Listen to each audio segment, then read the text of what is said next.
Howdy folks, and welcome back to World of Warships with Rear Admiral Jingles. And I received an email yesterday from somebody you may not necessarily have heard of him, but the chances are fairly good that you've seen him play.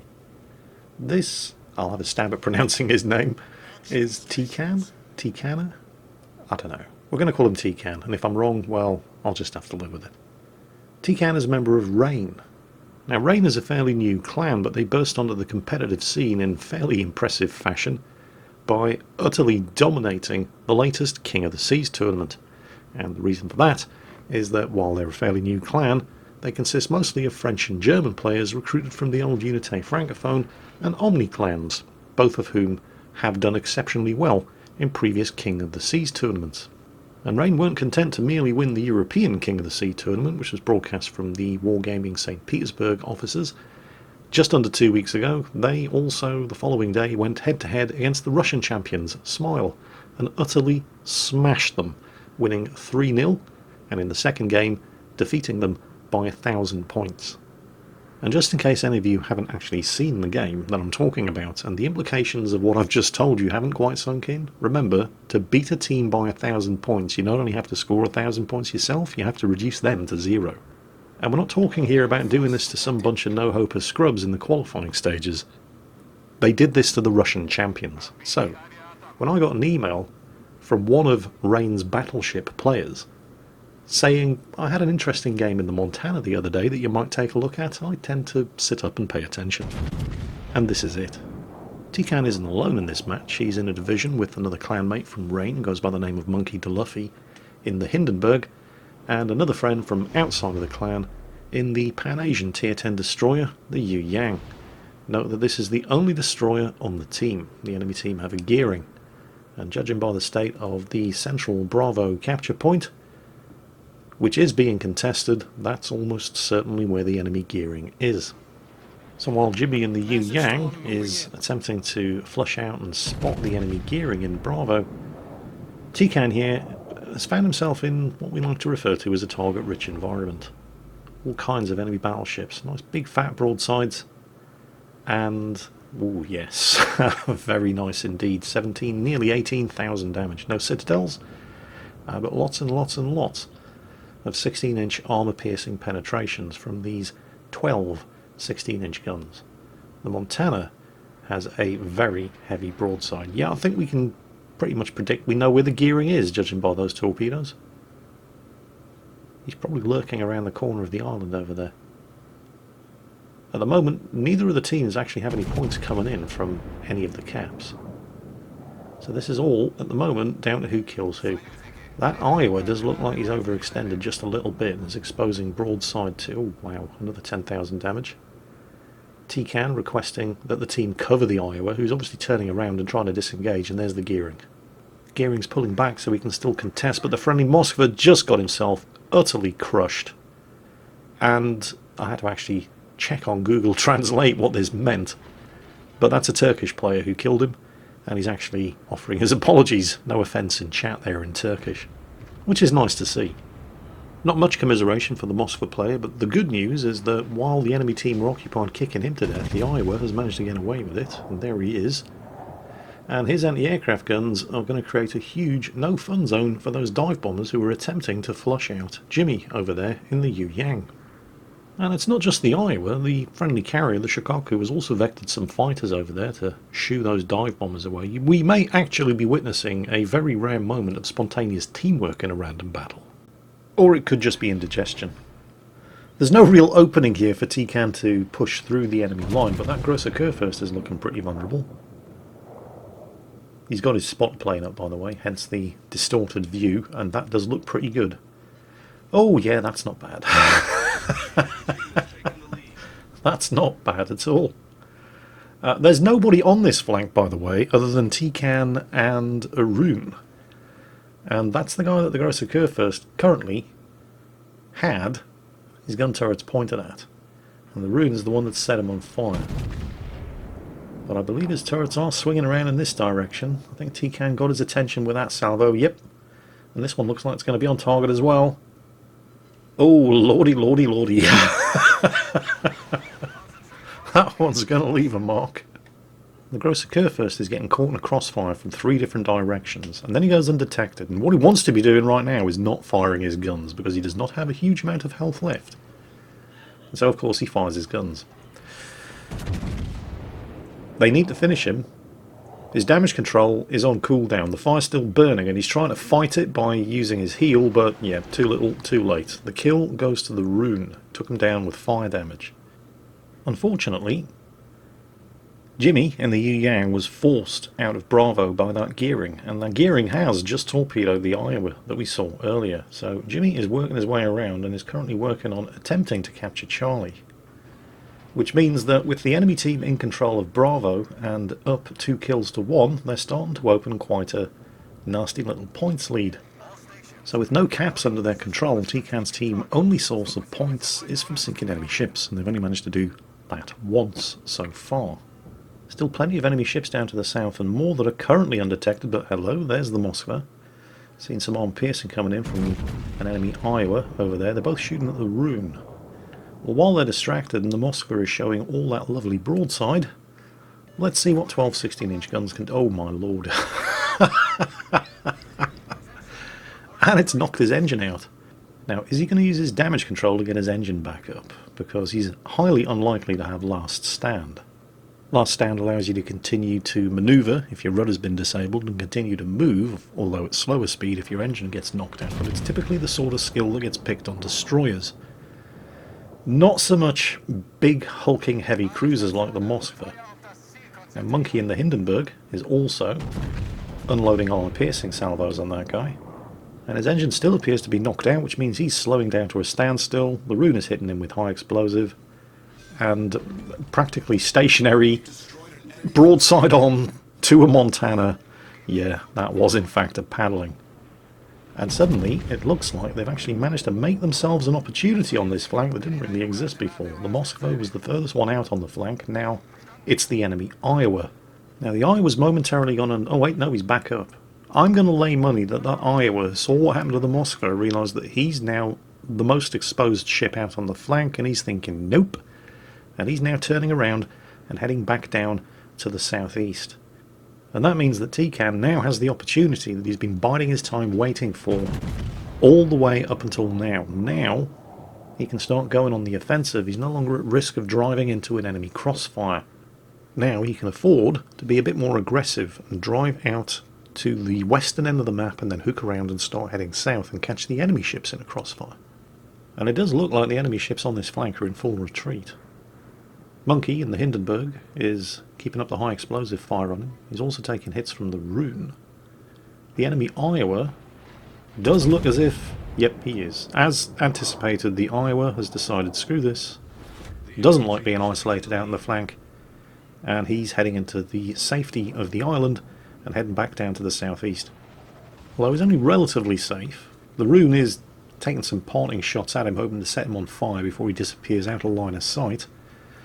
But in order to safely disengage, he's going to have to cross through the open water occupied by the enemy Grosser Kurfürst, who was over there and was taking one hell of a beating. However, he may still get away with it because the cyclone is closing in. When it reaches its peak, this is going to restrict visibility to a maximum range of 8 kilometers. Judging by the speed that TCAN's ploughing south at, however, it looks like he's fully aware of this and he's not prepared to allow the Iowa the opportunity to escape undetected. The Iowa's spotter plane is up, but, well, this is a Montana. It's not going to stay up for very long. There we go, shot down, very nice. Some fighters from the Shikaku, but they're only tier 8, and this is a Montana. It has devastatingly powerful anti-aircraft fire. For the moment he's gone undetected. The enemy Grosser Kurfürst appears to have escaped. Unfortunately, the rest of TCAN's team appear to be dying a little more quickly than is entirely useful. They've actually managed to lose 6 ships, including Jimmy in the Yu Yang, and the enemy team control 2 of the capture points.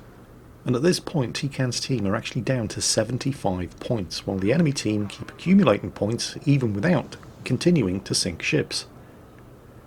Now the cyclone's in full effect and maximum visibility has been reduced to 8 kilometers, but you can see that TCAN is using his targeting reticle to tell him the range to the headland of the furthest island, and it's a bare 5 kilometers away.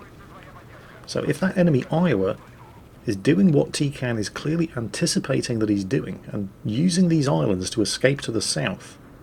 He should be able to get a shot at him. He should be in spotting range. And yep, there we go, detected, and there's the Iowa.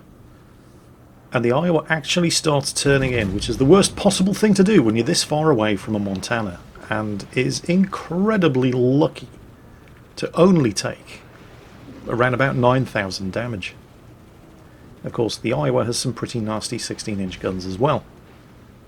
But TCAN is angled reasonably well, and he's got 3 more 16-inch guns than the Iowa does. Now, TCAN isn't the Iowa's only problem, of course. If you look at the map, you can see that Monkey in the Hindenburg is right with him, and of course we also have the Rune up there to the northwest. And all 3 of them are going to be piling shots into this very unfortunate Iowa. But if they're going to sink this guy, and let's face it, they're probably going to sink this guy, they're going to need to do it pretty quick, because the team only have 75 points to their name. They are also in the process of capping A. There's Monkey in the Hindenburg, which is going to be incredibly useful because the enemy carrier is launching a strike. Again, possibly a very rare and spontaneous example of teamwork, the enemy carrier attempting to keep the Iowa alive. Here come the dive bombers. Defensive fire opens up from the Hindenburg. Lovely big old hit on the Iowa. Shots coming in from the Rune. And once again, it's the Rune that takes the kill. The torpedo bombers deliver their payload, but the defensive fire from Monkey in the Hindenburg has scattered the drop, creating a lovely battleship-sized gap, which TCAN is only too happy to take advantage of. And then suddenly a wild Grosser Kurfürst appears, and does manage to do a fairly damaging salvo straight into Monkey's side. But, well, 2 can play at that game. I mean, you're sitting broadside on to a Hindenburg and a Montana. At this kind of range, I really don't care if you are in a Grosser Kurfürst. They do get a little bit overconfident here. Monkey's next salvo is aimed at another target, not the Grosser Kurfürst. They're perhaps convinced that TCAN has this, which does allow the Grosser Kurfürst to get a pretty big strike into TCAN's Montana and knocking out and disabling one of his turrets. But it's the sudden appearance of the gearing that presents the biggest immediate problem. Front turrets, fired at the gearing. Sinks him, blind shot. Rear turret, finishes off the Grosser Kurfürst. Double strike. They're still losing, but they're not losing by quite as much. I mean, they're still losing pretty badly. It's 135 points to 619. Hindenburg, obviously running his hydroacoustic search, gearing torpedoes spotted well in advance of their posing any kind of problem. Some armor-piercing shots coming in from the far side of that gearing smoke screen, all aimed at Monkey's Hindenburg, and looked like every single one of them missing. Shots bracketing him to the left and the right, giving him a damn good straddling without appearing to do any actual damage. And that's probably, well, it's almost certainly either the Iowa or the enemy Richelieu, who are spotted by somebody, but with visibility range still down to 8 kilometers in the Cyclone, they're not detected by either Monkey in the Hindenburg or TCAN in the Montana. Nevertheless, he does take a speculative shot using a line of bearing to the Iowa's position on the map. They're air spotted again. Fighters coming in from the enemy carrier being engaged by friendly aircraft, while the anti-aircraft guns also work them over. And despite the fact that they are air spotted, they're in the middle of the Cyclone. Oh hello, dive bombers coming in. Torpedo bombers. Friendly fighters have scattered the drop, but it looks like TCAN is probably going to take one of them. Dive bomber strike goes in, appears to miss completely. He does eat the one torpedo, he's hit by the second wave of dive bombers, uses the damage control. And there's the enemy Iowa, finally within 8 kilometers, finally visible in the Cyclone. And you'll note that both TCAN in the Montana and Monkey in the Hindenburg both had their guns pointed in the exact right direction to be able to take that Iowa out before he'd even realised he'd been spotted. See, that's the thing about fighting in a Cyclone. It comes down to sudden death. With visibility restricted... Oh, there's the Richelieu. With visibility restricted to 8 kilometers, if somebody else has those targets spotted, they still appear on the minimap, so you can still have your guns pointed in the right direction for when they become visible to you, and that's exactly what TCAN and Monkey were both doing. This is not their first rodeo. Hindenburg down, kill number 5, Kraken unleashed, and for the first time this game they actually have more tonnage of ships afloat than the enemy team does. They're still way behind on points, but they also control 2 of the caps to the enemy's 1. They now have more points coming in. And yep, there are the Hindenburg's torpedoes. Almost certainly the reason why he did turn slightly right at the last moment, which coincidentally was exactly what TCAN was waiting for. He held his fire until he was guaranteed to be able to penetrate the cheeks of the Hindenburg as he turned. That Rune's just chalked himself up another kill, sinking the Richelieu. The Cyclone is starting to ease off now. Visibility is climbing. The Kronstadt over there, there's the high caliber award, 240,000 damage done. I'm not entirely sure when that Kronstadt thinks he's going in reverse like that, but it's nowhere fast. Not with a Montana and a Hindenburg shooting at him, and probably any second now the Rune as well. TCAN unleashes one final armour-piercing salvo. Well, he's probably going to give him one with the rear turrets as well, earning himself the Confederate award, and then leaves the Kronstadt to the tender ministrations of Monkey and the Hindenburg and our other compatriot in the Rune as he turns the ship, potentially exposing an awful lot of broadside to, yeah, the Kronstadt did do a fair amount of damage, but TCAN is dealing with not just the dive bombers that are coming in again, but also that enemy Des Moines, who is on almost full health. Probably not for much longer, however. The Kronstadt has been sunk. Multiple 16-inch Freedom packages in the air. Double Citadel on the Des Moines, who then goes unspotted. Now, is he going to keep firing? Because, remember, it's a Des Moines. It does have auto-loading 203mm guns, and if he has any sense whatsoever, he's running Adrenaline Rush, which is going to substantially reduce his already blisteringly fast 5.5 second reload. And no, he's gone undetected and he wants to stay undetected. He's not firing, which is probably quite sensible of him. And there's the enemy carrier, and he is so incredibly dead. It's just a question of when, not if. At the same time, however, it would be really nice if the friendly carrier could, instead of going after the Shikaku, which is sitting in gun range of, well, more than enough ships to sink it, he could vector some aircraft to spot that pesky Des Moines instead.